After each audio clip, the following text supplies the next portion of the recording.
Oke Bapak Panitia, bisa dimulai.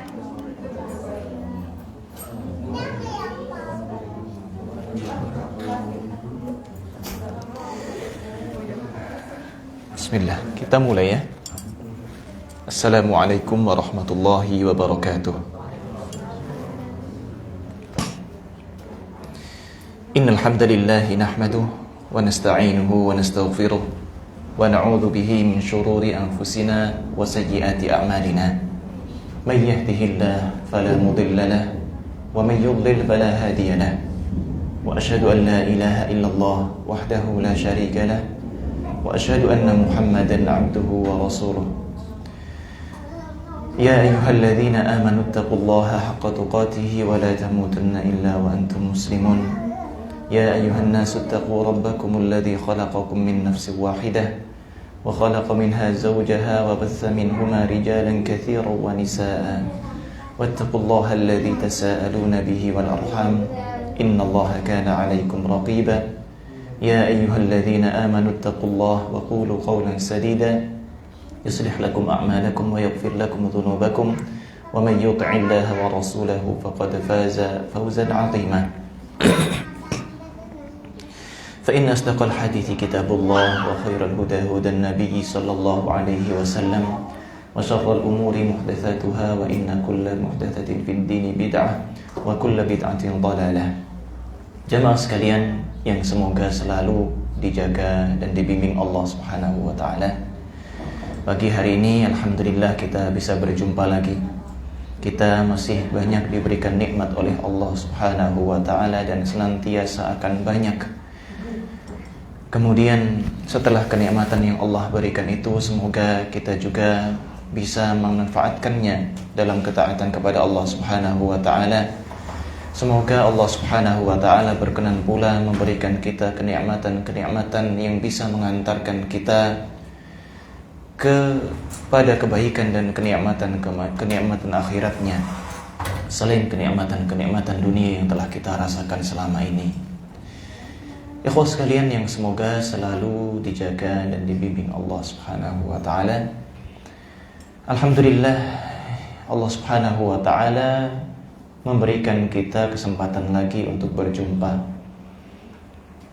Alhamdulillah hujannya sudah reda ya. Kalau tidak reda gimana, libur Pak? Tidak ya. Alhamdulillah. Dan sebelum kita mulai, seperti biasa kita juga memperbanyak salawat serta salam kepada Rasulullah sallallahu alaihi wasallam, kepada keluarga, sahabat dan juga kaum muslimin yang setia mengikuti ajaran beliau sampai hari kiamat. Jamaah yang semoga selalu dijaga Allah Subhanahu wa taala. Sebelum kita lanjutkan ya, ada satu hal yang berkaitan dengan kajian kemarin. Nah, ini penting. Tadi sudah kita singgung secara ringkas kepada jamaah yang hadir duluan, bahwasanya ya qadarullah ada miskomunikasi atau ya kesalahan. Nah, dari pembahasan yang kita sampaikan sebelumnya, yakni apa yang keliru, babnya kelewat satu bab ya. Jadi ada miskomunikasi dalam hal ini, terus pesan juga otomatis terhapus. Jadi ya qadarullah biar nanti ada PR ya, minta ustadz yang mungkin datang berikutnya untuk membahas bab keempat. Jadi yang kita bahas kemarin bab kelima, qadarullah bab kelima. Baik, demikian ikhwah sekalian, itu yang perlu kita perhatikan ya. Jadi misalkan perlu pian baca sendiri bab keempat, atau misalkan ada yang perlu dipertanyakan kepada asatidzah, ustadz-ustadz yang datang, silahkan.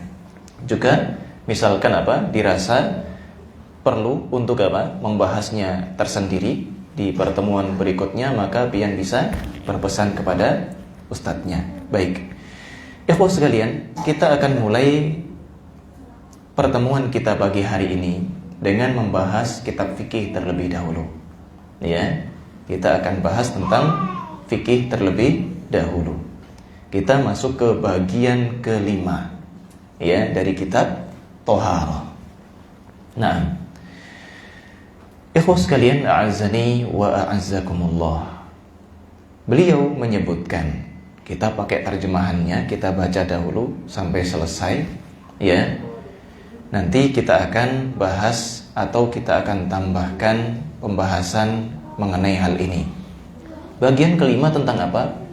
Hukum air musta'mal. Hukum air musta'mal. Nah, namanya hukum pasti bahasannya tentang apa? Antara hukum wad'i atau hukum taklifi. Ya, apa hukum yang pian ketahui, Pak? Dalam syariat Islam ini ada berapa hukum? Ada 2 macam secara garis besar kan gitu ya. Hukum wad'i dan hukum taklifi. Yang sering kita dengar adalah hukum-hukum berkaitan dengan pembebanan syariat kepada kita. Ya, ada yang namanya wajib, ada yang namanya sunnah, ada yang namanya makruh, ada yang namanya haram, dan di tengah-tengahnya ada yang namanya halal. Kan gitu. Ya, berarti yang akan kita bahas adalah wajibkah, sunnahkah, halalkah, makruhkah, atau haramkah menggunakan air musta'mal. Ya, pertanyaannya jamaah, ya, ini mohon maaf, saya sering nanya nih. Ya, kalau sudah apa, jelaskan, nanti tinggal dilanjutkan gitu saja. Baik jamaah, apa yang pian ketahui dengan air musta'mal? Apa yang dimaksud dengan air musta'mal? Air yang bisa untuk mencuci dan air mensucikan. Air yang suci dan mensucikan. Betul jamaah? Mohon maaf itu namanya air apa? Air tohur. Berarti pian ini sudah lupa nih materi sebelumnya nih, ya. Kalau kita tinjau pembagian air, kata para ulama, diantaranya ada yang menyebutkan air itu apa? Ada yang suci dan mensucikan, namanya air yang tohur. Ada yang suci saja tapi tidak mensucikan, alias tidak bisa dipakai bersuci, namanya air apa? Air lupa. Ya. Air tohir, suci saja, ya, tapi apa? Tidak bisa mensucikan. Ya, sebagian ulama enggak mengategorikannya sebagai air lagi. Ya, sudah disebut misalkan kopi, teh, dan semisalnya. Ya. Kemudian yang ketiga, ada yang namanya air najis, yang tidak suci, tidak pula mensucikan. Kan demikian. Masih ingat Ini nyambung soalnya, masih bahas masalah air nih Pak. Ya. Jadi kita masih bahas seputar air. Kok sekarang ada yang namanya air musta'mal? Nah, air musta'mal itu tergolong yang mana? Suci mensucikankah? Air yang suci tapi tidak mensucikan? Ataukah air najis? Nanti insya Allah kita akan bahas.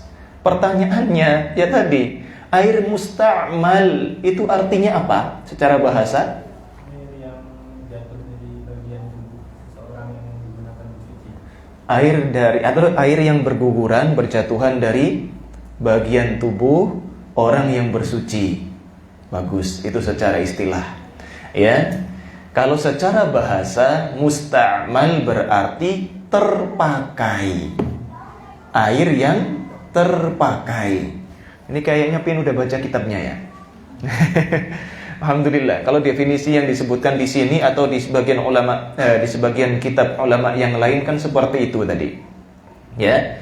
Ada yang salah paham mengenai hukum air musta'mal. Dikiranya air musta'mal itu yang dibahas adalah sisa air yang kita pakai untuk mandi misalkan, ya, misalkan kita gayung air di ember, nah itu airnya sudah musta'mal katanya, sudah terpakai. Itu dari sisi bahasa, bukan itu yang kita bahas, tapi yang pian sebutkan tadi, ya.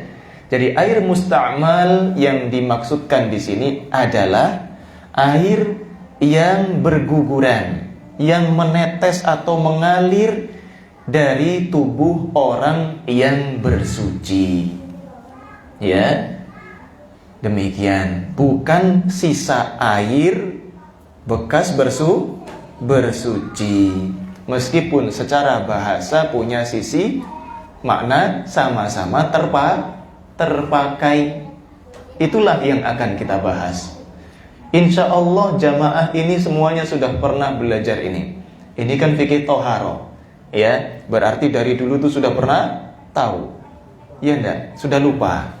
Lupa. Berarti kita sekarang belajar lagi supaya ingat. Makanya kalau misalkan kita lihat bukunya, ya, beliau juga menerjemahkan secara sederhana hukum air musta'mal dalam kurung yang telah digunakan. Nah, ini perlu dirinci, ya, perlu dirinci karena dalilnya pun berbeda. Jika yang dimaksudkan air musta'mal adalah air yang merupakan air sisa setelah digunakan, dalam arti misalkan ini wadah, misalkan ini ember, kemudian diambil sebagian, ini yang tersisa, apakah ini air musta'mal? Sekali lagi bukan, ya, ini air yang tersisa gitu saja. Dan ini memiliki pembahasan khusus.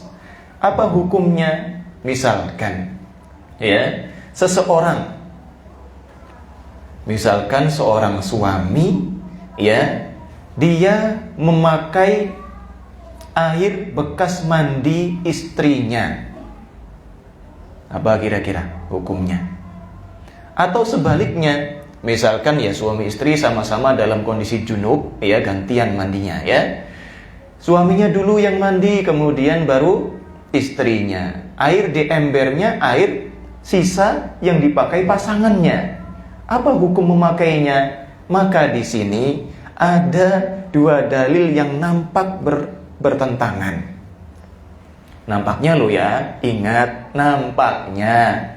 Padahal hakikatnya sebenarnya bisa disatukan, ya. Baik, ada sebuah pembahasan yang disebutkan oleh Al-Hafidz Ibnu Hajar, ya, dalam Fathul Bari. Intinya, jamaah, intinya menggunakan air sisa pasangan kita, ya, meskipun dipakai untuk mensucikan diri dari hadas besar, itu tetap dibolehkan. Airnya tetap suci dan mensucikan. Ya, airnya tetap suci dan mensucikan. Adapun riwayat Imam Nasa'i, Imam Ahmad dan juga yang lainnya tentang larangan apa? Seorang laki-laki. Jadi ada hadis dari Nabi SAW, ya, yang melarang apa? Seorang suami mandi dengan air sisa dari pasangannya, istrinya, atau sebaliknya, tidak boleh. Ya, ada larangan demikian. Sedangkan dalam riwayat Imam Muslim, kok ternyata apa? Ternyata berseberangan membolehkan hal demikian. Nah, ini yang dimaksudkan atau yang kayak kita maksudkan pada kesempatan kali ini. Nah, sebentar.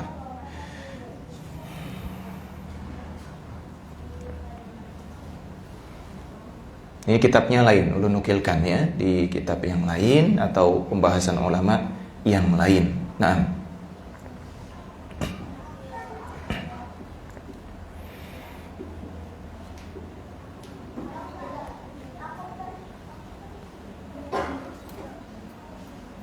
baik, ikhwah sekalian yang semoga selalu dijaga Allah Subhanahu wa ta'ala. Ya, ada sebuah riwayat yang disebutkan Imam Muslim dan juga Imam Ahmad dari Abdullah bin Abbas radhiyallahu ta'ala anhu atau radhiyallahu ta'ala anhuma, anna Rasulullah sallallahu alaihi wasallam, sesungguhnya Rasulullah sallallahu alaihi wasallam itu kana yaghtasilu bi fadli Maimunah, adalah beliau dahulu pernah mandi menggunakan air sisa mandinya ibunda Maimunah. Berarti apa? Nabi sendiri mempraktikkannya, ya. Nabi sendiri masih bersuci menggunakan air sisa dari istrinya. Ingat nggih? Ini kita lagi bahas apa tadi? Air yang tersisa di ember, bukan air yang berguguran dari badan. Ya, misalkan pian bisa bedakan ya insyaallah ya. Ya seperti tadi. Ya, misalkan ada orang yang mungkin dalam kondisi sangat kurang airnya, ya. Kalau wudu airnya ditampung lagi setelah apa? Setelah dipakai gitu kan. Pokoknya nggak boleh ada yang netes kecuali ditampung lembut juga di ember lagi. Ya, itu jarang sekali seperti itu. Jadi sekali lagi yang kita bahas adalah air yang tersisa di ember. Ya, yang sudah dipakai tapi masih ada sisa bisa dipakai untuk bersuci lagi. Nah, itulah yang kita bahas. Ternyata riwayat Abdullah bin Abbas ya radhiyallahu taala anhuma menuturkan Nabi sallallahu alaihi wasallam itu bersuci mandi mandi junub dari sisa air yang dipakai oleh ibunda Maimunah radhiyallahu taala anha. Ini menunjukkan apa kata para ulama? Hukumnya boleh dan air sisa tersebut masih suci dan bisa mensucikan. Ya, demikian. Kemudian ada riwayat yang sudah kita nukilkan secara ringkas tadi, riwayat Imam Nasa'i dan juga Imam Abu Dawud. Nah, tentang seorang laki-laki yang menemani Nabi Shallallahu Alaihi Wasallam. Ya, beliau mengatakan bahwasanya Rasulullah Shallallahu Alaihi Wasallam naha an taghtasil al-mar'atu bi fadli rajul. Rasulullah Shallallahu Alaihi Wasallam itu melarang jika seorang wanita mandi menggunakan sisa air mandinya laki-laki, ya, awil rajulu bi fadlil mar'ati, atau laki-laki mandi menggunakan sisa air perempuan, ya, demikian. Dan intinya tadi apa? Kata Al-Hafidz Ibnu Hajar, meskipun zahirnya kayaknya ada pertentangan, tapi karena dalil yang lain menunjukkan Nabi tetap mempraktikkan, ya, untuk mengkompromikan. Nah, dalam arti apa? Mengkompromikan dalil ini supaya nggak ada pertentangan antara satu dalil dengan dalil yang lain, ya. Maka apa? Kesimpulan hukumnya adalah larangannya bukan larangan untuk pengharaman, ya. Larangan bukan sampai kepada pengharaman. Larangannya sampai makruh saja. Makruh itu sebenarnya dibenci, ya, tapi masih boleh untuk dilakukan, ya, demikian. Jelas jemaah? Sudah beres ya kalau urusan apa? Air sisa mandinya pasangan kita, ya, demikian. Jadi pian kada perlu khawatir lagi, ya. Karena Nabi ternyata juga melakukannya. Demikian ya, apalagi kalau kondisinya airnya kurang. Baik. Kita akan kembali ke pembahasan kita tentang hukum air musta'mal. Jadi sekali lagi air musta'mal yang kita maksudkan adalah air yang tadi sudah disebutkan Bapak Fulan, ini siapa lagi namanya? Ya. Jadi kan dijelaskan oleh para ulama, air musta'mal di sini adalah air yang apa tadi? Yang terpakai bercucuran dari tubuh kita. Ya, misalkan ada orang iseng gitu kan, ya. Atau pengen menjelaskan kepada anaknya, ini loh air musta'mal, akhirnya abahnya apa?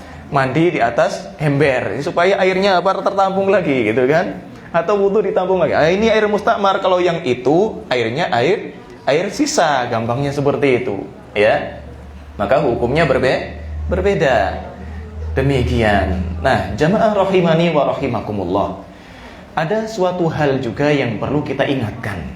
Apa itu? Ya, apakah sama air bekas bersuci dari hadas dengan air bekas bersuci dari najis? Sama atau beda? Sama apa beda jemaah? Ayo diingat-ingat lagi. Hadas dengan najis ini sama apa beda? Beda. Ibu-ibu, kayaknya ibu rajin belajar. Saya mau tanya bapak-bapak dulu ya. Nah, bapak-bapak, apa bedanya hadas dengan najis bapak-bapak? Kalau hadas itu yang bagaimana?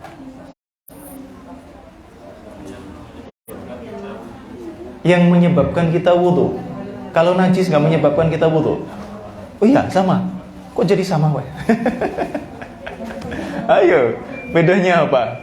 Apa bedanya hadas dengan najis? Apa bedanya hadas dengan najis? Proses apanya? Proses mengeluarkannya. Oh, kalau BAB sama BAK apa? Hadas. Bendanya gak najis emang? Bendanya najis. Kalau hadasnya apa ya? Ini penting, mestinya dari awal antum harus nanya tuh, ya. Apa sih Ustaz bedanya hadas dengan najis? Tidak bisa dilihat, tapi najis bisa dilihat. Masya Allah, bah kita mantap ini, Masya Allah, ya. Jadi hadas itu apa? Hadas itu kondisi atau sifat. Kondisi atau sifat. Ya, ulun lagi berhadas, jadi kada boleh sholat misalkan. Ya, kalau dicek mana hadas pian? Dari atas sampai bawah kada kelihatan. Sesuai dengan apa yang beliau sebutkan tadi. Ya, hadas itu enggak merupakan suatu zat. Sedangkan najis itu ada zatnya. Ya, najis itu suatu zat yang dianggap jorok oleh syariat. Ya, ada embel-embelnya apa jamaah? Syariat. Karena nggak semua yang kelihatan kotor, kelihatan jorok. Ya, misalkan kita lihat belepotan anak kita, ya, sampai kelihatan jorok, misalkan kita bilang seperti itu. Ya, apakah kalau belepotannya karena tanah, karena makanan yang tumpah-tumpah, kemudian dibilang najis? Enggak. Ya, tidak. Makanya perlu kita kategorikan apa tadi? Najis itu ya sesuatu yang dianggap kotor atau jorok di dalam syariat. Demikian. Ya. Pertanyaannya jamaah, ya, kalau misalkan air ya digunakan untuk mensucikan suatu najis, apakah itu otomatis najis? Otomatis. Nggih. Ada yang lain? Ulama sebelah kiri mana? Apakah otomatis najis? Oh, Masya Allah, ya, selama tidak berubah 3 sifatnya. Pian ada yang nyelisih kayak apa nih? Ya, jadi ahli fikih yang senior diselisihi sama yang junior. Kayak apa nih? Dan itu wajar ya jamaah ya. Ingat ya, di dalam satu madhab saja bisa terjadi perbedaan. Satu orang saja, misalnya Imam Syafi'i saja punya qaul qadim, punya qaul jadid. Imam Ahmad misalkan ya punya pendapat demikian, juga punya pendapat yang lain demikian. Diriwayatkan dari beliau juga pendapat yang lainnya. Jadi ini normal jamaah ya. Kalau ada perbedaan fikih itu normal sesuai dengan penelaahan beliau saat itu apa, yang paling unggul apa. Kalau kadang ditanya, "Oh, kok berubah lagi?" Ya mungkin karena beliau telaah lagi, kemudian saat itu yang beliau ingat seperti ini. Demikian. Ya. Jelas jamaah. Iya, tapi bukan berarti kita bermudah-mudah nggih. Ya, bukan berarti kita bermudah-mudah dalam arti kalau kita sudah tahu mana yang paling kuat, ya sudah kita pegang itu, kita yakini itu yang kita amalkan. Ya, dalam masalah fikih. Demikian, ya. Baik ikhwah sekalian yang semoga selalu dijaga Allah Subhanahu wa taala. Ya, kata para ulama seperti yang sudah antum jelaskan tadi.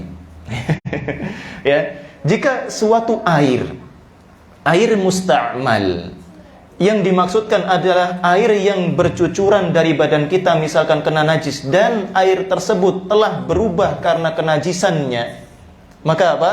Air tersebut sebagaimana kata abah kita otomatis jadi najis.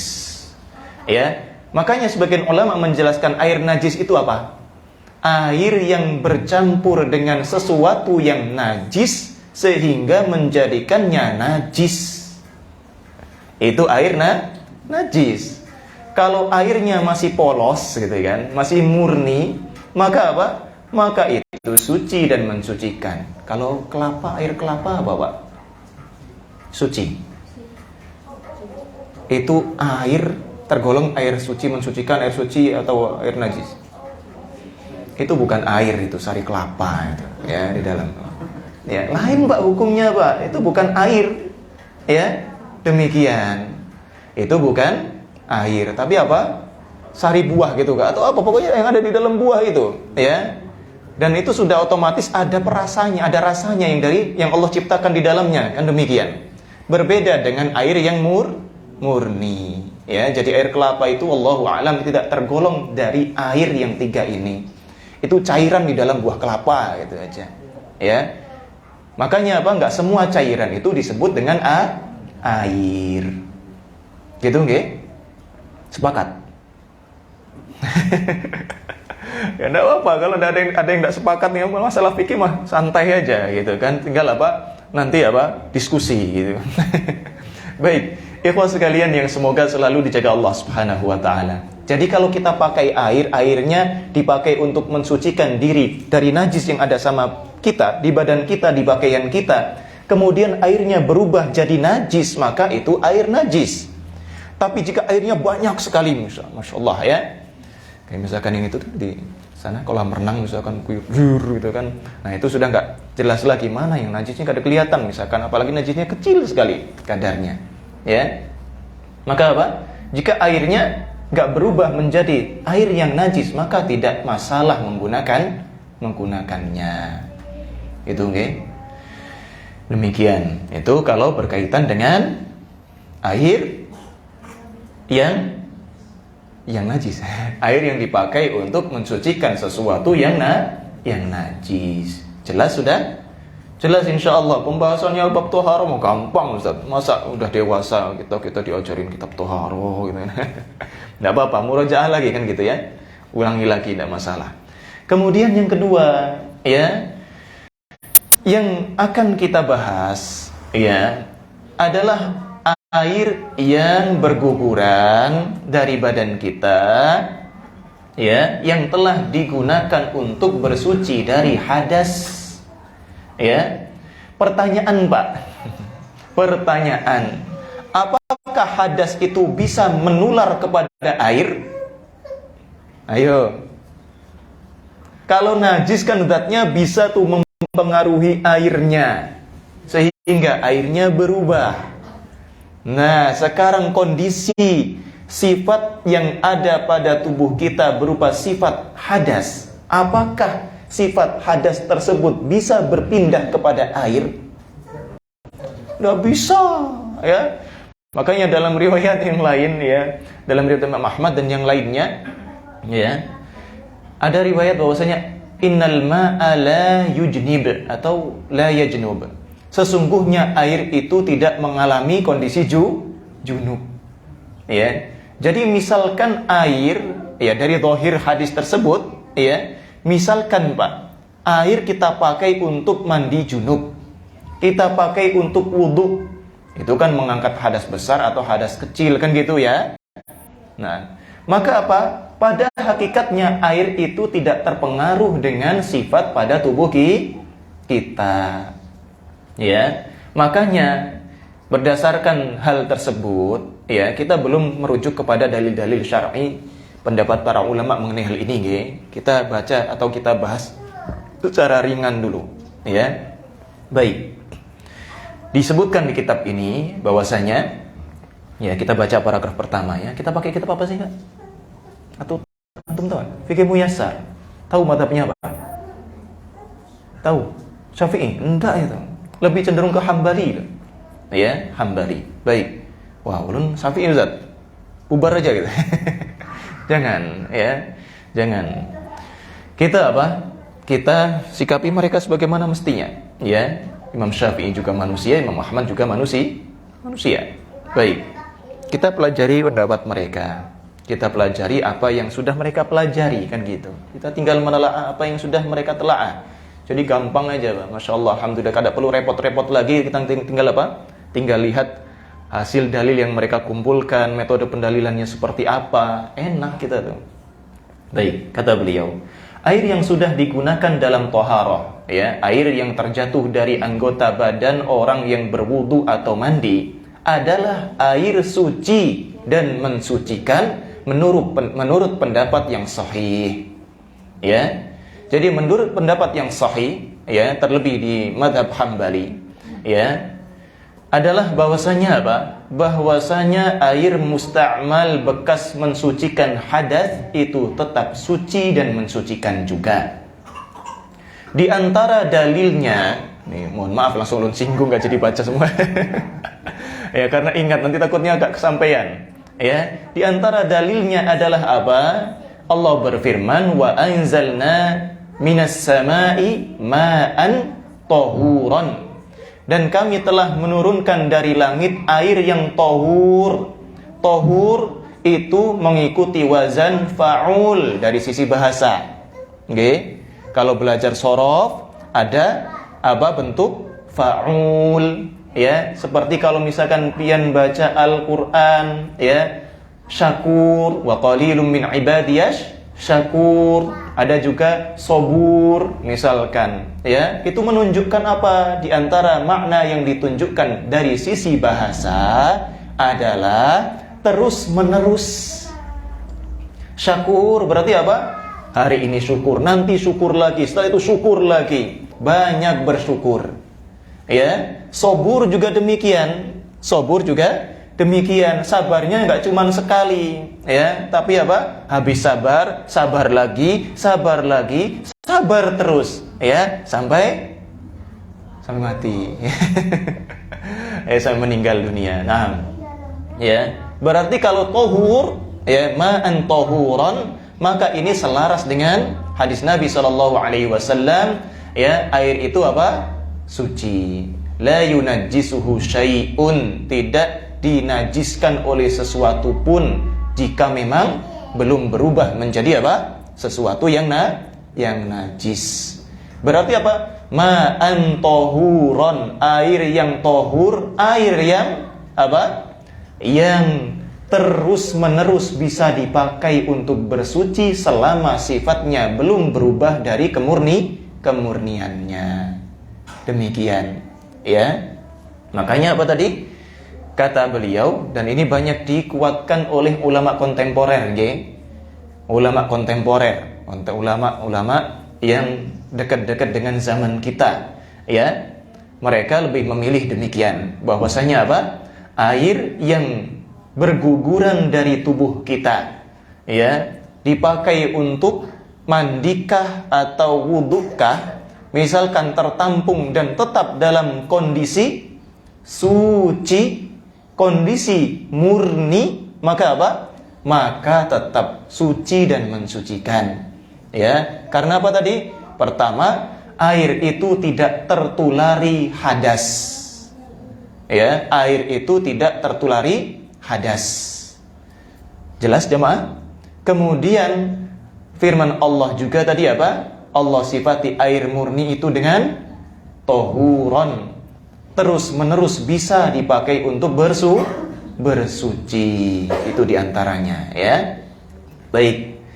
Ia dapat menghilangkan hadas, alias boleh dipakai untuk wudhu lagi kalau misalkan nggak ada air yang lainnya. Alhamdulillah air kita banyak nih, ya.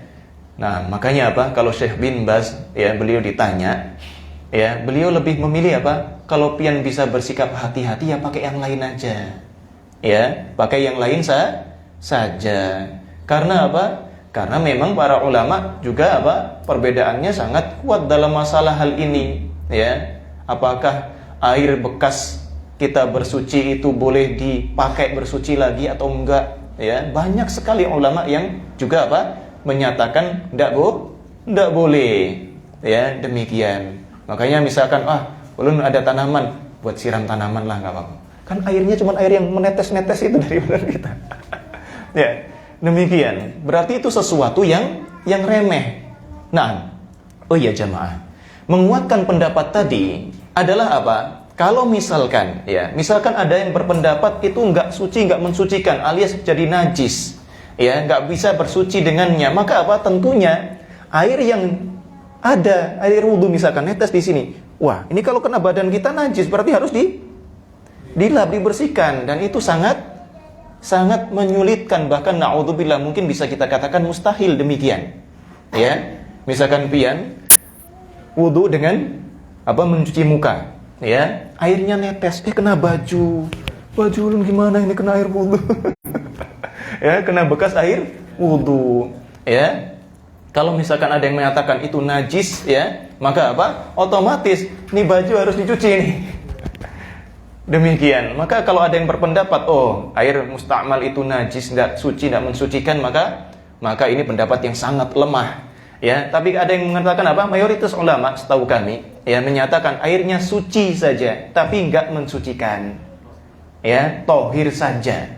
Itu yang disebutkan mayoritas ulama. Kecuali yang memang tadi apa? Memang misalkan di badan kita ada sesuatu yang najis, ya, saat kita mandi juga kita bersihkan, misalkan airnya berubah, ya sudah. Kalau airnya sudah jadi najis, maka itu air najis. Baru ke arah sana, ya. Demikian. Baik, ikhwas sekalian yang semoga selalu dijaga Allah Subhanahu wa taala. Baik. Kata beliau, ya, ia dapat menghilangkan hadas dan melenyapkan najis selama salah satu sifat dari 3 sifatnya tidak berubah. Aromanya, rasanya, juga warnanya. Ya, demikian. Di antara yang disebutkan, ya, dari bukti bolehnya kita menggunakan air musta'mal adalah perilaku para sahabat dahulu yang mereka berebut air bekas wudunya Nabi Shallallahu Alaihi Wasallam. Kenapa jemaah? Berkah. Ya, Rasulullah Shallallahu Alaihi Wasallam itu tubuhnya diberkahi oleh Allah, dijadikan berkah. Ya, keringat beliau, ya, mohon maaf, ya, ludah atau air liur beliau berkah. Kan semalam sudah kita sebutkan, ya, beliau meludah di mata sahabat yang mulia Ali bin Abi Thalib, kemudian Allah sembuhkan mata beliau melalui sebab air ludah Nabi Shallallahu Alaihi Wasallam. Ya, kalau apa? Kalau keringat beliau, masya Allah, sampai ditampung oleh sahabat karena wangi, keringat pian. Ya, mana ada wanginya gitu kan, ya, bini pian cium aroma bajunya aja, aduh asamnya, masya Allah. Manis, masya Allah, manis. Kalah kita ternyata nih, masya Allah, ya. Abah kita yang satu ini, ya, kalau sama ibunya tuh romantis, lain asam, manis gitu ya. Baik, ikhwan sekalian, azani wa azakumullah. Ada sebuah hadis yang dinukilkan untuk kita, ya, dan ini insyaallah sudah umum, ya. Anna Nabi sallallahu alaihi wasallam, sesungguhnya Nabi sallallahu alaihi wasallam, idza tawaddaa, kalau beliau sudah wudu, kadu yaqtatiluna ala wudu'ih. Mereka itu, para sahabat itu nampaknya kayak mau bunuh-bunuhan, berebut wudunya, air yang beliau pakai bersuci, sampai berebut berdesak-desakan, sampai apa? Nggak ada yang mau ngalah. Siapa yang bisa apa? Dapat air bekas wudunya Nabi Shallallahu Alaihi Wasallam, merasa bahagia. Memang berkah. Tapi kalau sekarang pian disebut wali fulan. Oh, berkah badan pian, berkah keringat pian, air pian berkah. Mana dalilnya? Siapa yang menjamin keberkahannya? Keberkahan itu, ya, dari siapa? Dari Allah Subhanahu wa taala. Ya, maka apa? Kita tidak boleh ngarang-ngarang keberkahan pada sesuatu, dan ini perkara yang ghaib. Ya, jaminan keberkahan pada sesuatu itu perkara yang ghaib. Adapun misalkan apa? Dari dampaknya, efeknya, maka itu hanya bisa dibuktikan tatkala apa? Tatkala telah terwujud. Contoh misalkan keberkahan ilmu, ya. Seorang alim misalkan Syekhul Islam, meskipun beliau wafat lama, tapi apa? Menunjukkan keberkahan ilmunya sampai sekarang, masya Allah. Ya, kaum muslimin sangat membutuhkan ajaran beliau. Ya, para ulama madhab misalkan juga demikian. Itu menunjukkan keberkahan usaha mereka, keberkahan apa? Ilmu mereka. Demikian. Ya, tapi tidak ada di antara mereka yang rebutan apa? Air wudunya. Rebutan apa lagi? Ya, seperti para sahabat, ya, rebutan tentang apa yang ada pada Rasulullah Sallallahu Alaihi Wasallam. Demikian jamaah. Jadi jangan sampai, ya, kita, ya, mengarang-arang keberkahan sendiri, ya, padahal Kalau orang sekarang kesolehannya dibandingkan dengan para sahabat Nabi Shallallahu Alaihi Wasallam, tidak ada apa-apanya. Ya, bahkan kita ingat kemarin apa?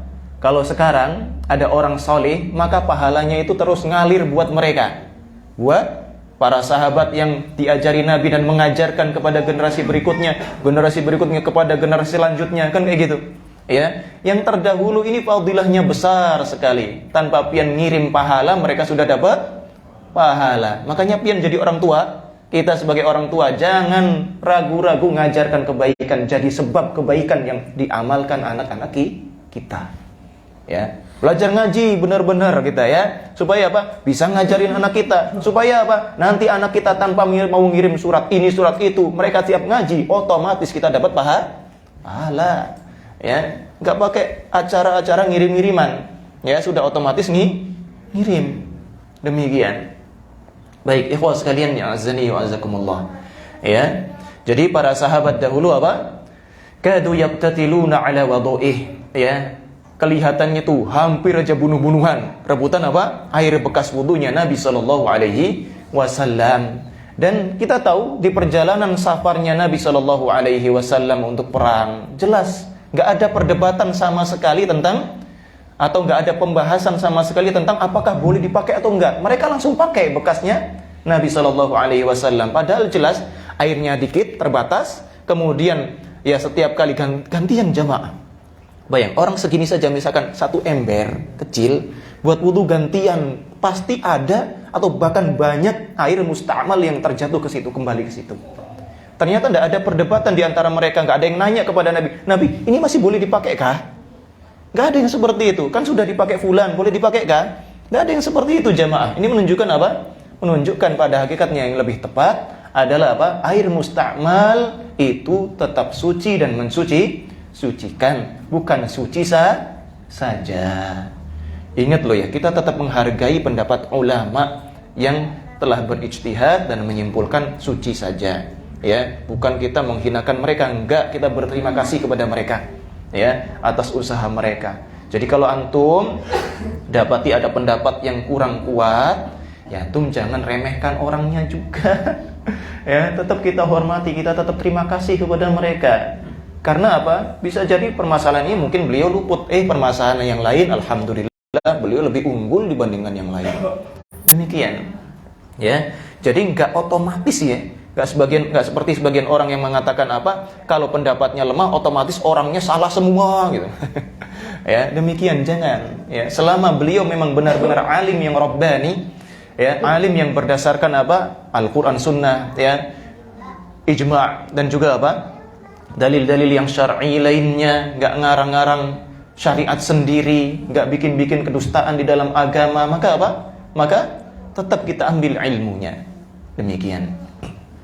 Kemudian jamaah rahimani wa rahimakumullah, kita lanjutkan kitabnya juga karena Nabi Shallallahu Alaihi Wasallam menuangkan air wudunya kepada Jabir bin Abdullah saat dia sakit. Ya, Nabi pakai wudu, ya. Kemudian apa? Habis itu dituangkan kepada Jabir bin Abdullah. Nampaknya di sini ada percampuran antara air sisa dengan air musta'mal. Ya, jelas jamaah. Yang air musta'mal kan jelas ya, tertampung. Dan air tidak sebanyak di zaman kita juga. Nah, seandainya air musta'mal tersebut najis, niscaya beliau tidak memperbolehkan untuk melakukannya. Serta berdasarkan tindakan Nabi, para sahabat beliau dan para istri beliau yang biasa berwudu dari bejana kayu dan bejana minum, dan mereka mandi dari ember besar. Ya, tindakan seperti ini tidak selamat dari kemungkinan jatuhnya sebagian percikan air ke dalam bejana, ya, dari orang yang menggunakannya. Ya. Kemudian Rasulullah Shallallahu Alaihi Wasallam juga bersabda, Innal mu'mina la yanjus. Ya, sesungguhnya orang mukmin itu enggak najis. Orang beriman itu tidak najis. Ya, jika demikian kata beliau di dalam kitabnya, yakni ya maksudnya seorang mukmin itu tidak najis, ya, maka air tersebut tidak akan kehilangan kesuciannya dengan sekedar sebab seorang mukmin menyentuhnya. Gitu nggih? Sudah fikihnya. Kok panjang kayaknya ya? Iya, soalnya diulang-ulang terus sama Ustaz. Padahal intinya gitu-gitu aja ya. Baik, ikhwah sekalian, azani wa azakumullah, ya. Itu sedikit berkaitan dengan apa? Dengan air musta'mal, ya. Antum pengen tahu pendapat para ulama? Ya, nggak usah antum baca sendiri nanti ya, insyaallah ya, tentang apa? Mazhab para ulama mengenai hal tadi, tapi kita singkat saja ya, bahwasanya air musta'mal itu tetap suci dan mensucikan. Syaratnya apa? Selama tidak menjadi air najis. Selama tidak menjadi air najis, ya. Atau selama masih murni air, ya, tidak berubah sifat-sifatnya. Kalau jadi air najis karena untuk mensucikan najis, kecampur sama najis, maka najis, nggak bisa bersuci, nggak termasuk air suci, apa? Ya, tidak termasuk air suci dan tidak bisa dipakai bersuci. Kalau sifatnya berubah tapi tetap suci, maka suci tidak mensucikan. Ya, kalau tetap murni, maka apa? Maka itu tetap suci dan mensucikan. Dan ingat tadi apa? Hadas itu tidak menulari air. Ya, beda sama najis. Baik jamaah rahimani wa rahimakumullah. Sekarang kita masuk ke kitab Riyadhus Shalihin, nggih. Nah, masyaallah. Baik. Saya tidak bawa ke kitabnya, bawanya aplikasi. InsyaAllah sama. Coba nanti disamakan, takutnya hadisnya beda urutannya. Hadis ke-7 betul? Nggih. Hadis ke-7. Ada yang bawa kitabnya, jamaah? Tidak ada. Antum udah hafal. Baik, ikhwah sekalian yang semoga selalu dijaga Allah Subhanahu wa taala. Ya. Kita akan masuk ke hadis ke-7 dari kitab Riyadhus Shalihin. Ya. Hadis ke-7 kita baca dahulu. Wa an Abi Hurairah Abdurrahman bin Sakhr radhiyallahu anhu qala Rasulullah sallallahu alaihi wasallam, inna Allah la yanzuru ila ajsamikum wala ila suwarikum walakin yanzuru ila qulubikum. Rawahu Muslim. Dan dari Abu Hurairah, sahabat Abu Hurairah radhiyallahu taala anhu. Masih ingat nama Abu Hurairah tadi siapa? Nama aslinya siapa? Lain. Abu Hurairah itu tadi sudah kita sebutkan, ya, versi Arabnya. Namanya Abdurrahman. Nama abah beliau Sohar, ya.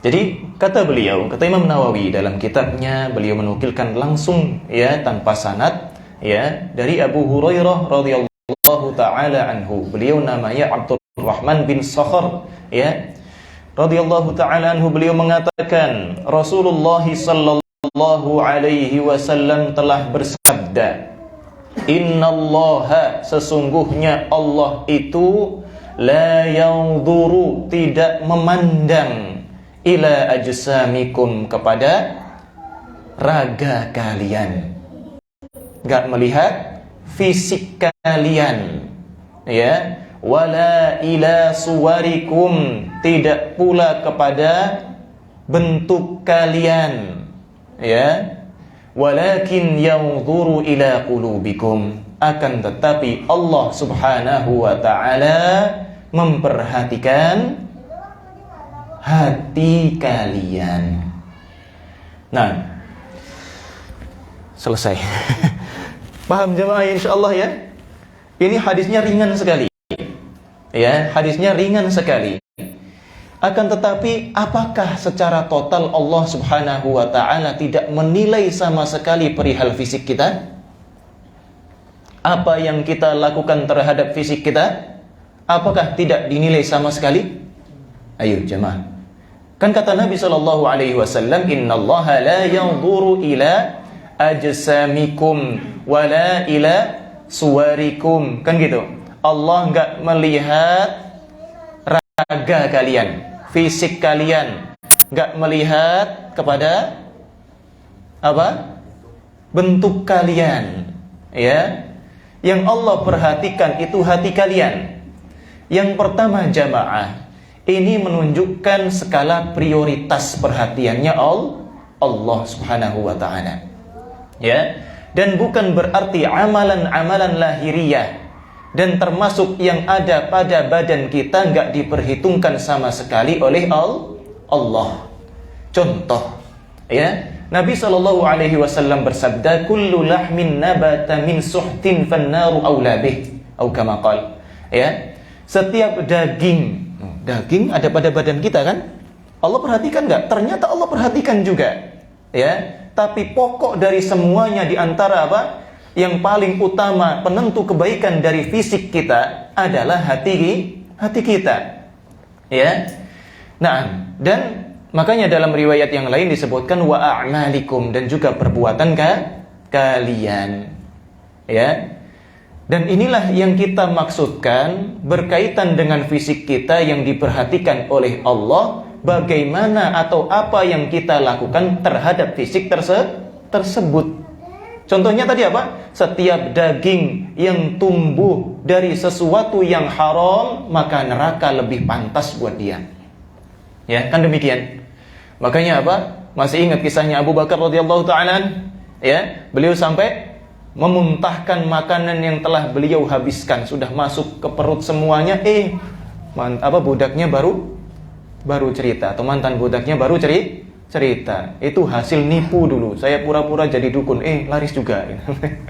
Jadi dapat duit, saya belikan makanan, kemudian apa? Saya hadiahkan ke pian, wahai Abu Bakar. Apa yang beliau lakukan? Ya, beliau langsung masukkan tangannya dan memuntahkan isi perutnya. Bahkan apa? Dalam riwayat yang lain disebutkan, kalau misalkan ana nggak bisa mengeluarkan ini sampai harus meninggal, ya sudah. Ana lebih milih meninggal dalam kondisi berjuang mengeluarkannya daripada harus menumbuhkan daging yang ada pada tubuh kita ini, ya, dari sesuatu yang haram. Nah, baik ikhwas sekalian, juga kita mungkin ingat, ya, dalam masalah mizanul a'mal, ternyata kata Nabi SAW, ada orang yang didatangkan oleh Allah dalam kondisi badannya besar sekali, ya, mungkin obesitas. Nah, kemudian apa? Ditimbang oleh Allah, ternyata enggak menyetarai sayap seekor nyamuk atau seekor lalat. Demikian. Berarti apa? Allah Subhanahu wa taala juga masih memperhatikan masalah fisik. Ya.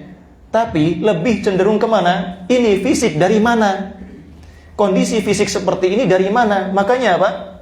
Di antara cara kita bersyukur kepada Allah adalah menjaga kesehatan kita, jamaah.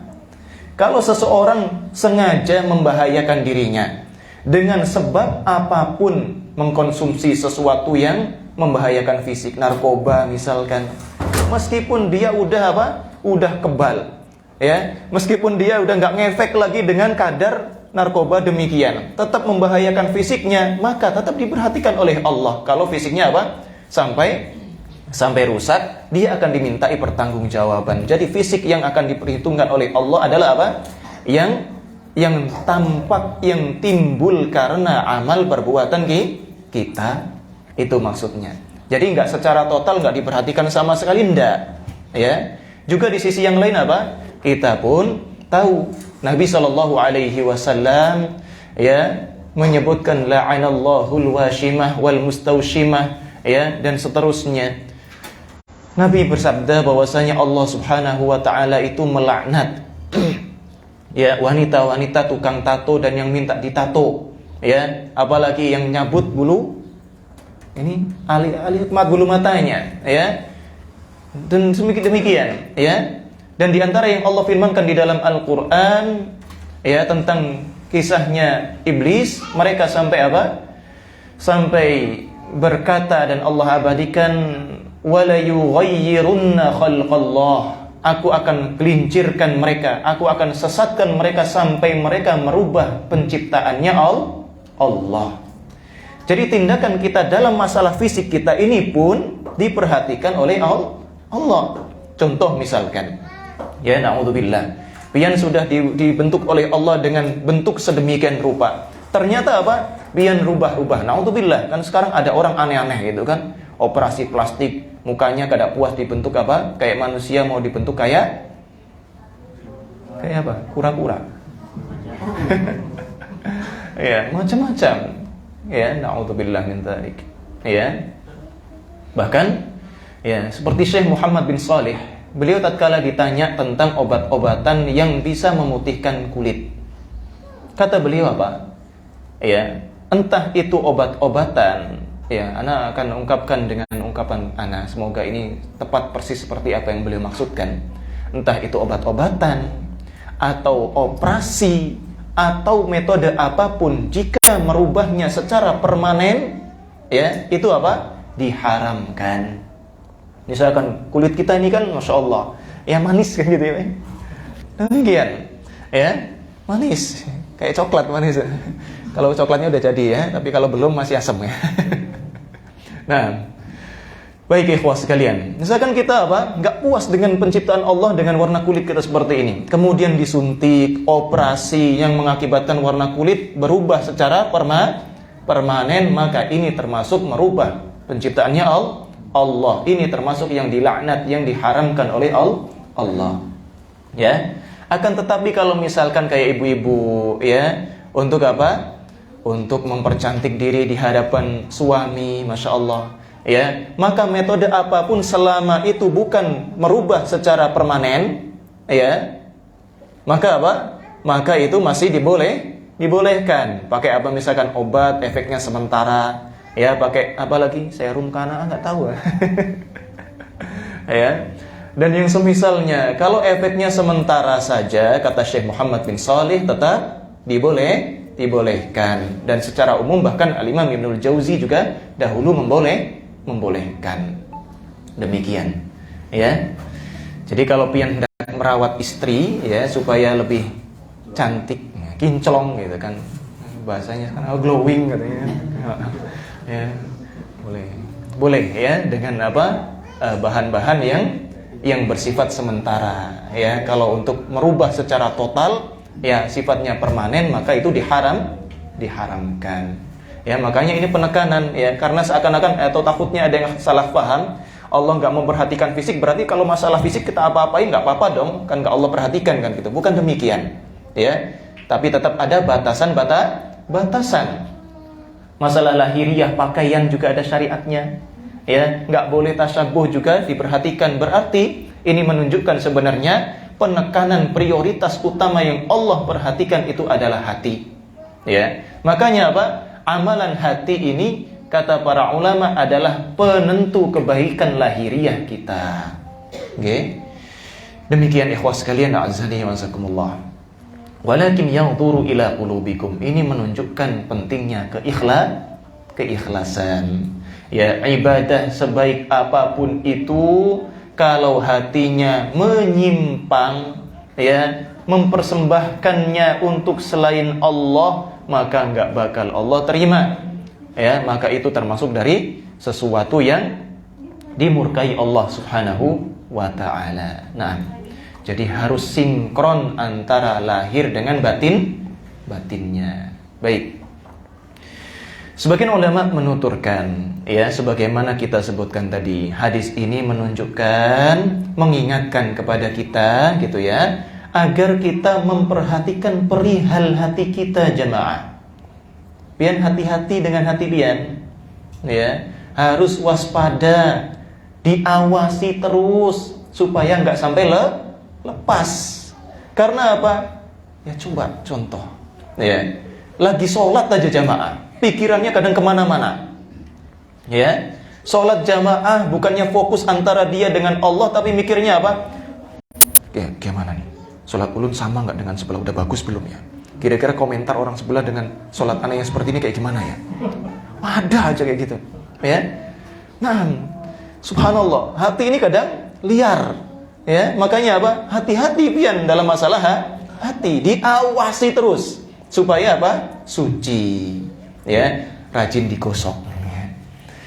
Nah, ikhwah sekalian, a'azzani wa azakumullah, ya, perhatikan sifat-sifat yang timbul dari hati kita, ya.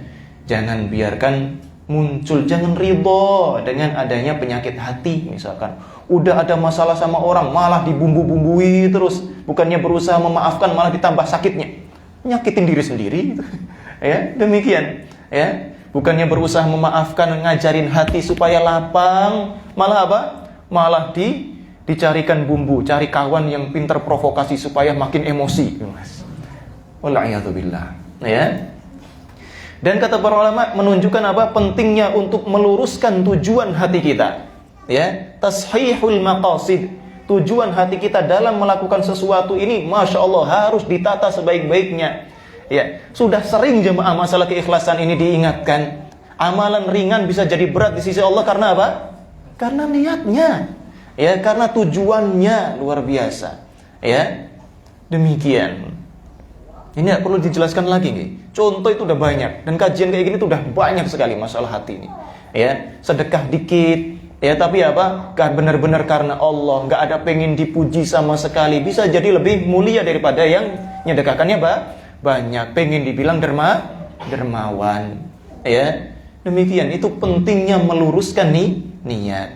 Ya, dan hadis ini juga menunjukkan pentingnya mensucikan hati dari segala sifat tercela.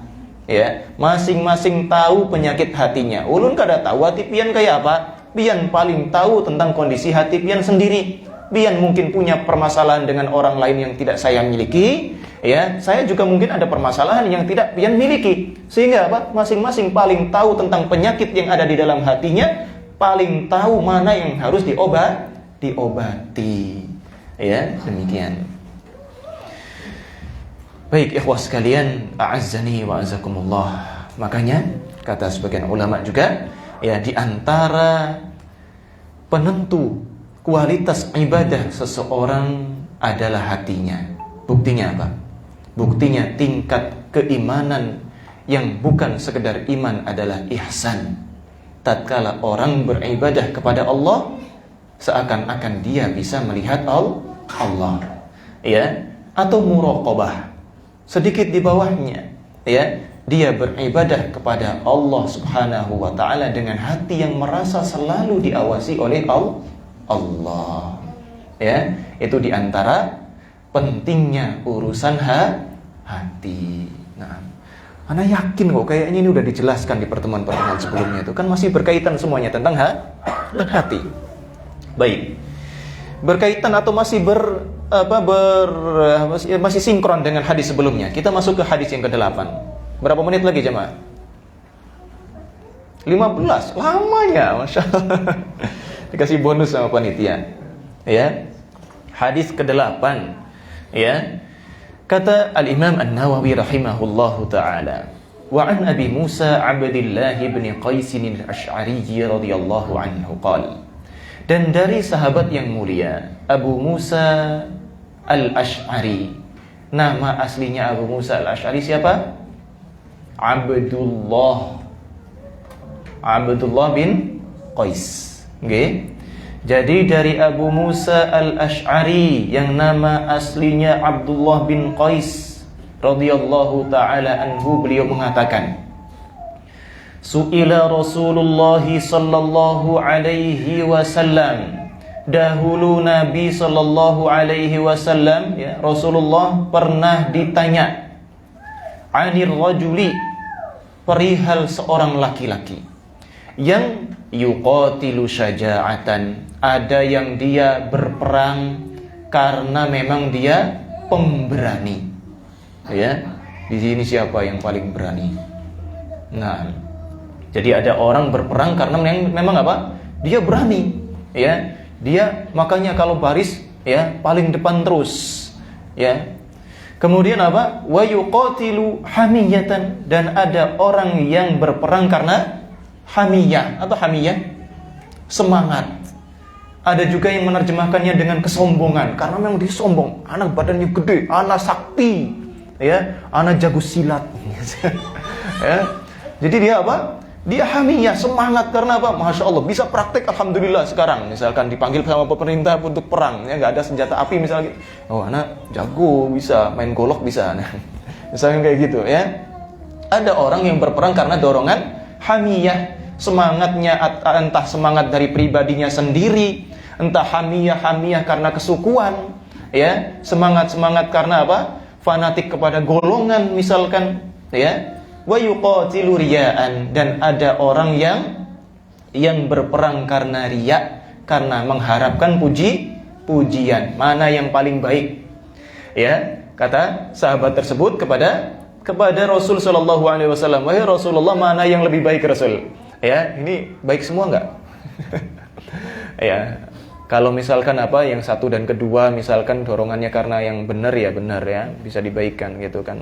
Tapi kan nanyanya ini enggak dikaitkan dengan agama masalahnya. Ya. Yang satu berperangnya karena apa tadi? Memang dia berani orangnya. Ya, jagoan gitu kan.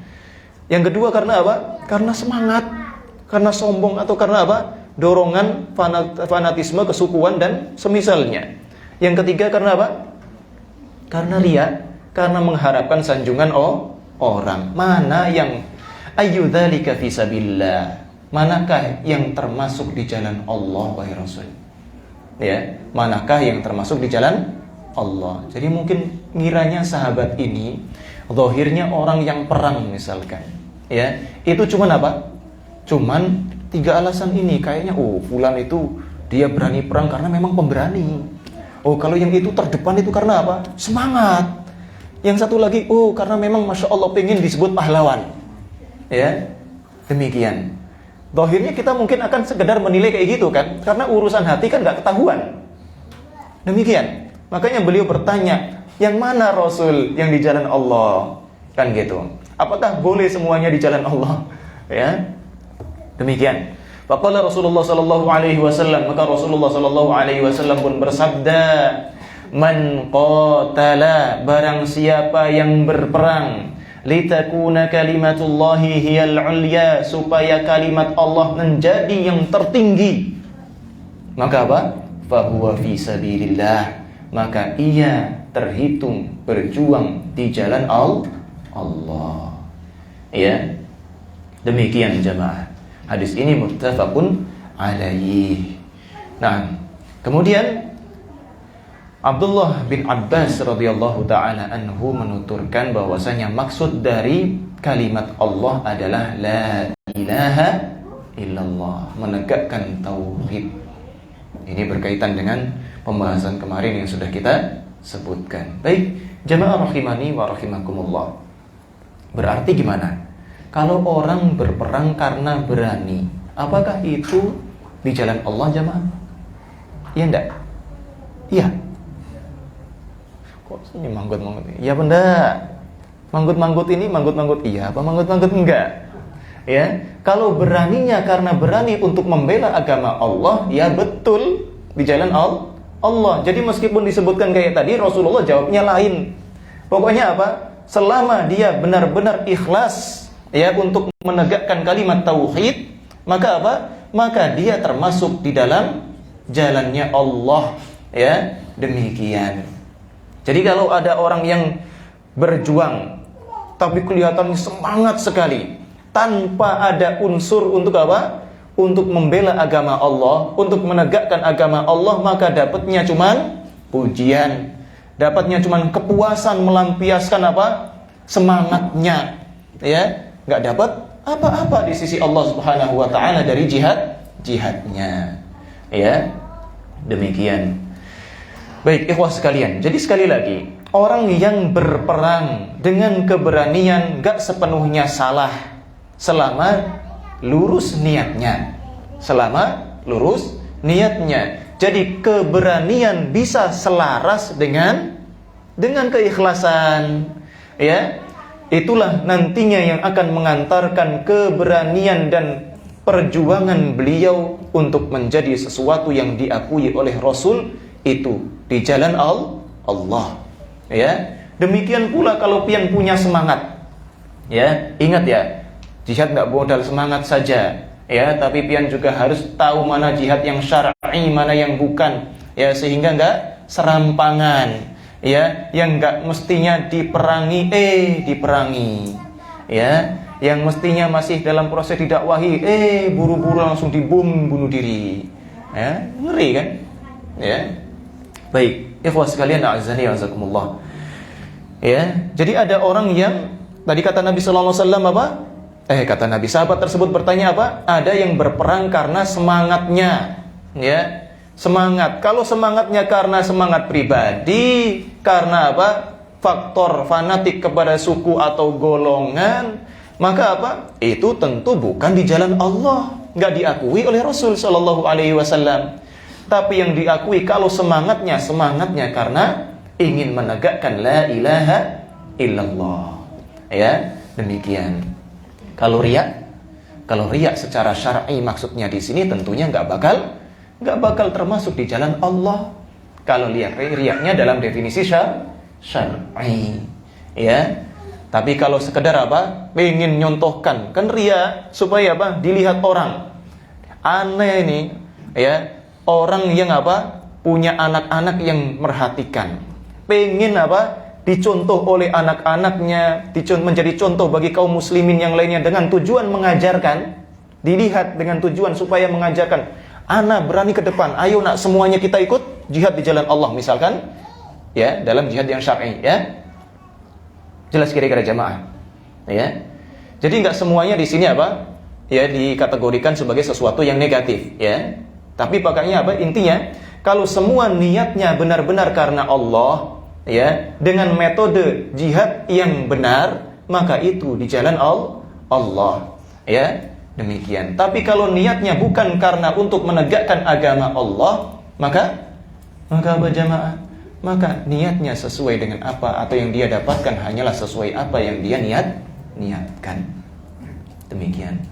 Jadi kalau riya juga demikian, ya. Misalkan ditinjau dari sisi yang lain supaya dilihat bisa menjadi contoh yang baik, tetap niat utamanya karena pengen menegakkan agama Allah, bukan karena nyari sanjungan, ya. Maka supaya dilihat alias niat supaya dilihat seperti ini pun tetap dibolehkan, bahkan disyariatkan, ya. Tapi kalau riyaknya murni pengen nyari pujian, dilihat supaya apa? Disanjung-sanjung orang, disebut pejuang, ya, disebut pahlawan, maka ini enggak diakui Rasul di jalan Allah. Nah, baik.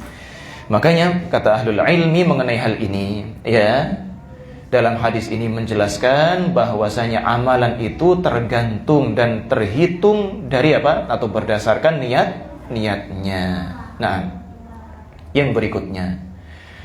Di dalam hadis ini menunjukkan adanya celaan, penghinaan bagi orang yang tamak kepada dunia. Kok bisa jemaah? Ya tadi, orang pemberani. Pemberani itu biasanya ngapain? Ya, suka apa? Suka ngelawan yang ya itu, yang memacu adrenalinnya. Nah, namanya pemberani ya sudah maju pokoknya. Aneh puas kalau bisa mengeluapkan keberanian aneh ini.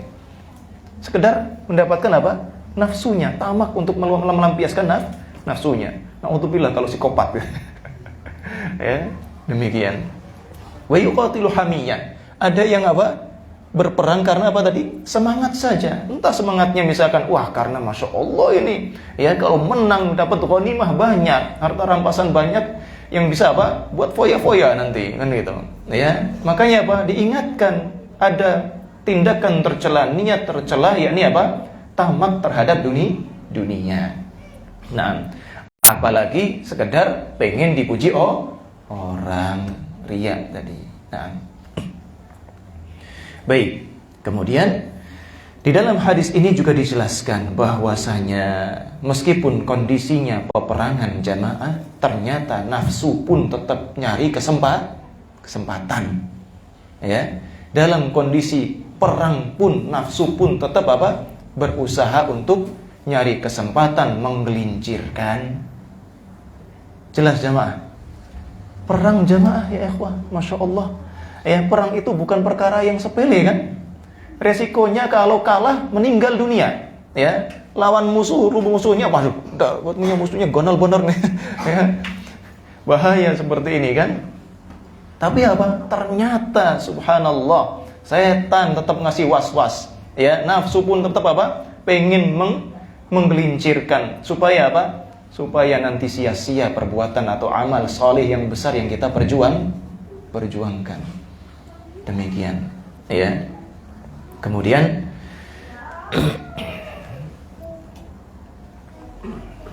minum dulu ya.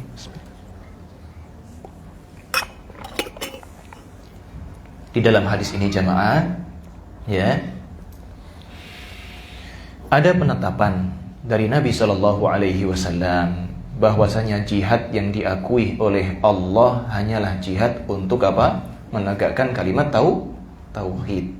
Ya, jika niat jihadnya karena yang lain, unsur politik saja, ya, unsur apa lagi?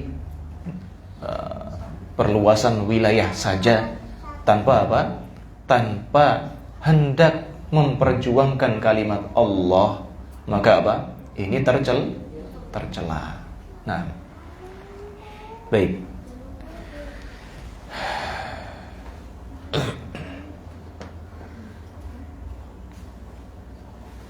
Lanjut. Sudah.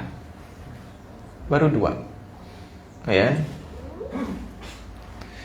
Hadis ke-9. Hadis yang ke-9, wa an Abi Bakrata Nufai' ibn al-Harith Ats-Tsaqafi radhiyallahu ta'ala.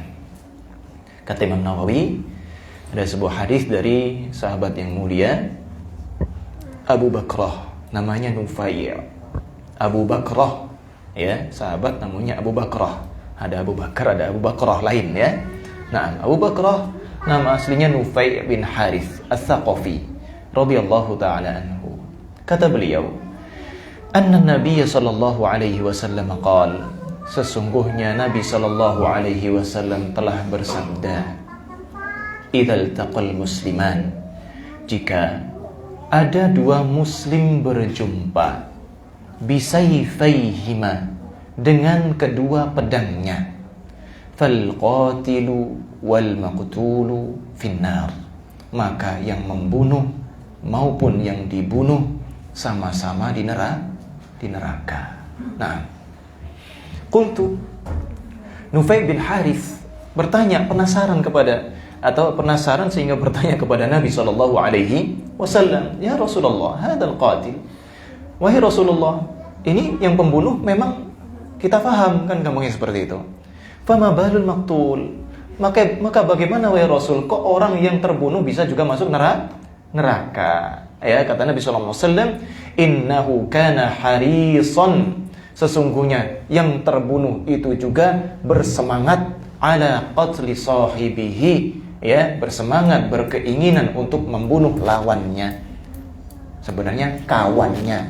Kata Nabi kawannya, sahibnya, ya, demikian. Muttafaqun alaih. Hadis ini riwayat Bukhari dan Muslim. Ya. Baik jamaah rahimani wa rahimakumullah. Dalil ini menunjukkan apa? Yang pertama, ya, Allah itu tahu isi hati kita. Allah itu tahu isi hati kita. Dan Allah Maha tahu hakikat suatu kejadian di antara hambanya. Ya, ini menunjukkan apa? Maha tahunya Allah Subhanahu wa ta'ala. Demikian. Ya. Itu yang pertama. Kok kita simpulkan demikian dari mana jemaah? Kita kan kalau lihat orang terbunuh itu kan korban. Itu penilaian kita. Ternyata di sisi Allah dua-duanya masuk neraka. Dua-duanya tersangka. Bukan cuma tersangka, terpidana. Ya, demikian. Sama-sama divonis masuk neraka. Allah tahunya dari mana? Karena Allah tahu isi hatinya. Ya, sebagaimana yang Rasulullah kabarkan bahwasanya dua-duanya sama-sama pengen saling bunuh, dan namanya tujuan itu ada di dalam hati, ya. Dan dari tujuan itulah nanti terwujud tindakan seseorang. Kalau dia nggak bales, bunuh aja, gitu. Atau kabur, ya kabur, karena nggak mau melayani antum. Ya, kita sama-sama muslim, ana nggak mau kelahi sama antum. Ya, ana mau damai aja kalau bisa. Ya, kalau nggak bisa damai, nggak mau dia diajak damai, ana kabur ya. Bukan ana takut lo ya, gitu. Baik, ikhwas sekalian a'azzani wa azakumullah ya. Jadi misalkan antum ya menghadapi saudara antum yang memiliki masalah kemudian datang bawa parang, maka antum apa? Bawa parang boleh nggak? Boleh ya, tapi apa? Untuk bela diri aja ya, jangan dibalas. Ya, jangan dibalas. Bawa parang buat nangkis aja. Ya, belajar sama beliau. Nah, demikian ya, belajar gimana caranya tuh parang bisa lepas dari tangannya. Nah, kemudian dibekuk, ya, diikat aja. Kalau bisa kayak gitu ya.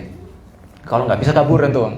Takutnya bukan takut karena orang itu, tapi takutnya takut karena Allah. Kalau saya ngelawan dia apa? Nanti terzalimi bahkan mungkin sampai meninggal, maka di sisi Allah anak orang yang juga berkeinginan mencelakai saudara saya. Maka apa? Saya pasti dihukum di sisi Allah Subhanahu wa taala. Ya, takutnya bukan takut melawan, tapi takutnya apa? Takut Allah Subhanahu wa taala. Itu muslim. Demikian, ya. Itu sikap yang tepat. Makanya apa? Makanya ya Nabi SAW mengingatkan hadis ini ya. Jadi jika ada dua orang muslim saling berperang satu sama lain ya, saling membunuh satu sama lain, maka yang membunuh maupun korbannya sama-sama di neraka. Jika apa? Jika memang keduanya sama-sama hendak membunuh saudaranya. Dan ini lagi-lagi jamaah masih berkaitan dengan isi hati, kemurnian amalan hati. Allah Subhanahu wa taala itu memperhatikan betul niat pian dalam melakukan hal itu apa. Ya, demikian. Baik. Ikhwas sekalian, a'azzani wa azakumullah, ya. Berarti dalam hadis ini juga jelas bahwasanya hukuman Allah Subhanahu wa taala itu juga ditimpakan kepada orang yang berkeinginan melakukan kemaksiatan dan diusahakan. Meskipun akhirnya enggak keturutan, enggak terlaksana, bahkan jadi korban. Ya, berarti apa? Ini menjadi pengkhusus jamaah buat dalil yang menunjukkan man hamma bisayyi'ah. Hadis berikutnya, siapa yang berkeinginan melakukan keburukan walam ya'malha, tapi apa? Dia enggak sampai melakukannya. Ada pengkhususan alias ada rincian, ya. Kayak tadi misalkan ini, si gelas sama si mikrofon, ya, sama-sama muslim, ya. Saling apa? Saling bawa golok kayak tadi, ya. Kemudian apa? Mereka kelahi. Nah, si mikrofon pengen bunuh si gelas pengen bunuh si mikrofon, ya. Maka apa jamaah? Ya, meskipun nanti mikrofon yang tumbang, niatnya gak terwujudkan, tetap dia dapat dosa. Padahal kan baru niat saja. Niat pembunuhannya gak terjadi, gak terlaksana. Berarti jamaah, keinginan keburukan itu tetap bisa dapat dosa kalau diusahakan. Ya. Dan jamaah rahimani wa rahimakumullah, sebagian ulama juga menyebutkan kayak gini. Ya, kalau seseorang berkeinginan keburukan, tapi dia juga sadar tentang keburukan tersebut, dia menyesalinya sehingga meninggalkannya, dia ini dapat pahala. Ya, dapat pahala. Enggak dapat dosa. Bahkan karena apa? Karena dia bertobat dari keinginan keburukannya, malah dapat pahala. Ya, mungkin istighfar semisalnya. Beda halnya, ada orang berniat melakukan keburukan, karena ternyata rame, nggak dapat kesempatan, ya. Pengen apa misalkan? Pengen nyopet, ya. Pengen nyopet, namanya nyopet kan diam-diam, ya. Pian kan udah belajar cara nyopet. Ya, maksudnya dari berita itu kan, berita kan maksudnya informasikan kayak gini-gini ya, gitu kan. Udah tahu gitu kan. Orang nyopet itu memang demikian, ya. Nunggu kesempatan, nggak diliatin orang banyak, ya, aman, kemudian bisa nyopet. Mencuri juga demikian kan, nunggu sepi, ya. Akhirnya apa? Tatkala ada niatan seperti itu, ternyata terhalang kondisi, padahal niatnya sudah benar-benar kuat, sudah jalan kayak tadi kan, sudah berusaha nyari tempat ini, nyari sasaran, sudah celingak-celinguk. Berarti sudah apa? Sudah berusaha mewujudkannya meskipun belum sampai melakukannya, ya. Ini seperti halnya yang tadi, ya, dapat dosa.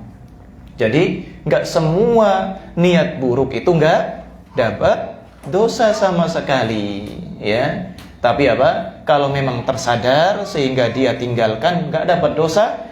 Namun jika ternyata sudah diusahakan meskipun nggak terwujudkan, maka tetap dosa, ya. Sebagaimana ya yang dikatakan Nabi Shallallahu Alaihi Wasallam tentang orang yang berniat membunuh saudaranya meskipun dia jadi korban. Udah ya, hadis berikutnya rada panjang itu. Oke. Baik, cukup insya Allah. Pertanyaan? Oke, ya. Silakan. Oke, kalau misalkan ada pertanyaan, silakan. Semoga bisa jawab. Baik. Pakai apa? Pertanyaannya kertas apa? Oh, di WA, antum WA kan? Nggak ada nada deringnya tadi. Baik, ana cek dulu.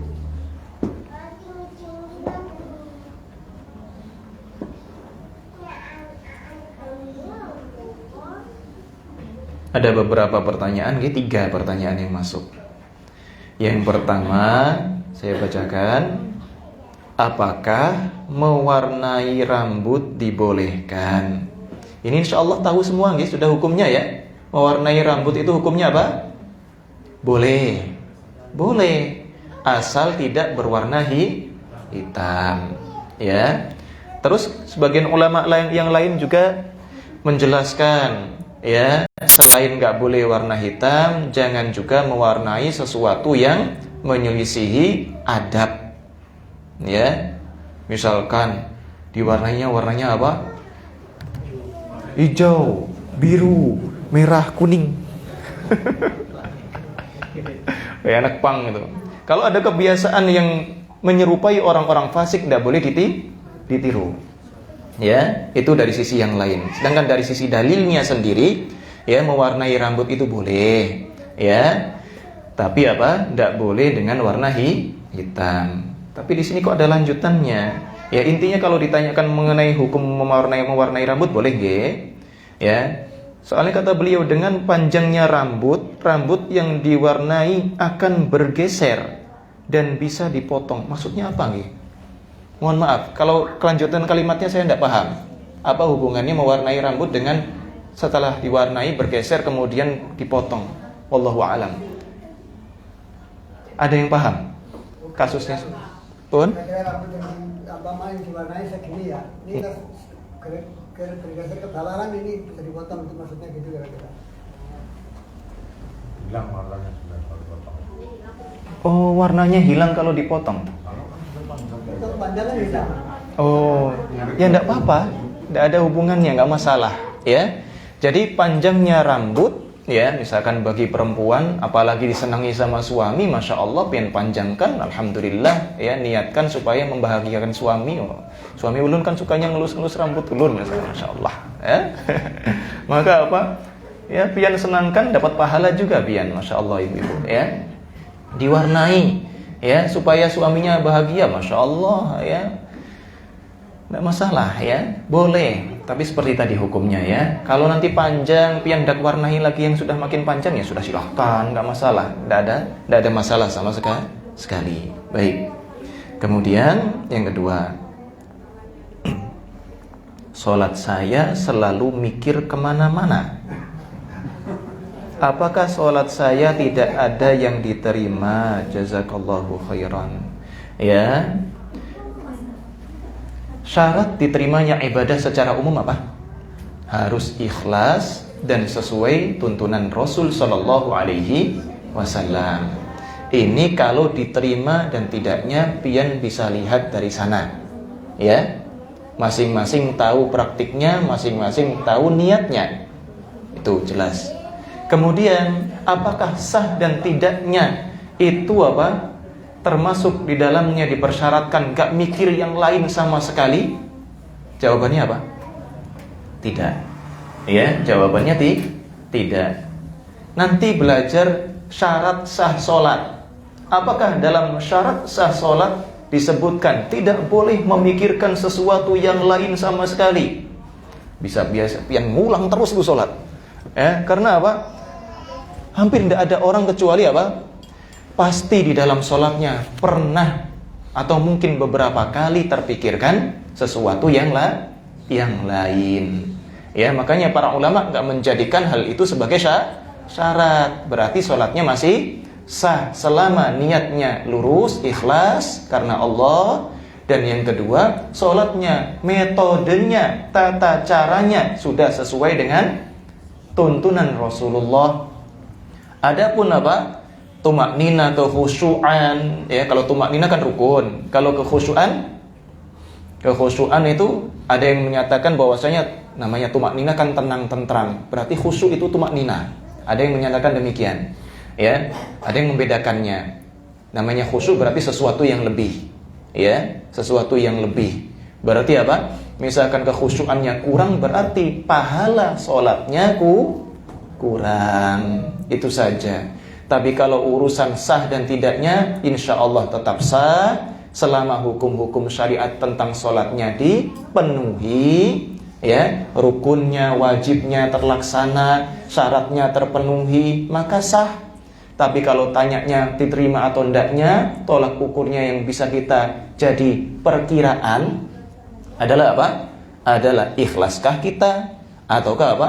Dan apa satu lagi? Sudah sesuai tuntunan Nabi atau tidak. Kalau benar-benar diterima dan tidaknya, ya, itu hak prerogatifnya Allah, murni haknya Allah. Gitu nggih? Itu untuk yang kedua. Jadi kalau sholat mikir kemana-mana, ya, bukan berarti dibiarkan gitu aja nggih. Mikir ini dilanjutin, udah tahu sholat masih mikir yang lain sengaja. Wah, ini bahaya juga, ya. Lalai dalam sholatnya misalkan, ya. Nggak boleh diperturutkan, dilawan, ya, dilawan. Kalau diperturutkan dosa, ya, demikian. Jadi sholatnya insya Allah selama masih ikhlas dan sesuai tuntunan Nabi tetap diterima oleh Allah. Yang ketiga, apakah zaman sekarang bekerja itu termasuk berperang, Ustadz? Jadi kalau kita bekerja karena Allah, cuman semangat aja, jadi nggak ada pahala ya Ustadz. Nah, mirip, ya, mirip tapi beda. Namanya jihad di jalan Allah dengan berperang itu pahalanya khusus, ya. Pahalanya khusus. Nah, berbeda nilainya dengan berjuang, berjihad dengan mencari nafkah. Dan mencari nafkah itu jamaah normal, ya, sesuatu yang normal, kebiasaan manusia yang membutuhkan makan, membutuhkan biaya hidup. Kalau itu dilaksanakan karena semangat saja, karena apa? Karena memang rajin saja, tanpa ada niatan karena Allah, karena pengen melaksanakan kewajiban sebagai suami yang bertanggung jawab kepada istri dan anaknya, maka sudah tidak dapat pahala kecuali dapat gaji saja. Jelas nggih? Tapi kalau misalkan apa, pian bekerja karena ulun seorang suami, ulun pengen, ya, melaksanakan perintah Allah, bisa menafkahi keluarga, maka ini pekerjaan pian bukan cuma dapat gaji, tapi juga apa? Dapat pahala di sisi Allah Subhanahu wa ta'ala. Ya. Nah, demikian. Jelas nih insyaallah? Sudah. Cukup insyaallah. Baik, ya, semoga yang sedikit ini bermanfaat buat kita, ya. Kita akhiri pertemuan kita pagi hari ini dengan membaca doa kafaratul majlis.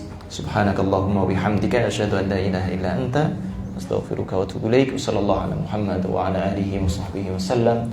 Wassalamualaikum warahmatullahi wabarakatuh.